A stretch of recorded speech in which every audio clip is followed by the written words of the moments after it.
играть в мини-игры супер вещей, которые помогут вам стать настоящими мастерами мини-игр. Давайте запустим парочку салютов. В этой мини-игре вам предстоит уронить ящики ниже линии и зажечь ракеты. Передвиньте ящики, чтобы подобрать как минимум 3 одного цвета. И вперед! Если вы хотите техникам, имейте в виду, что соединив 5 ящиков, вы получите дополнительный ход. В желе в мини-игре «Желейка» вы должны соединить как минимум 3 желе одного цвета. Хотя более длинная цепь желе принесет больше очков, это не всегда может быть самым мудрым решением. Важно лопать желе рядом с монстрами, или же появится еще больше монстров. И не забывайте, светящиеся желе помогут вам очистить целые ряды колонки.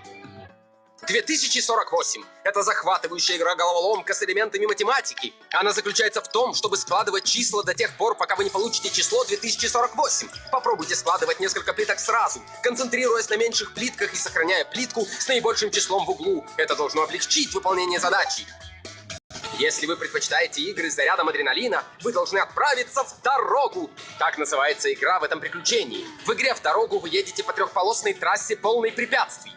Вам нужно быть всегда начеку, если вы хотите их обойти. Но вы можете врезаться в них сбоку, если хотите. Ищите зеленые стрелки, которые замедлят и облегчат. Но остерегайтесь красных, которые переключат вас на максимальную скорость. Подсказка. Дорожка со звездами и монетами — ваш лучший проводник по самому безопасному пути.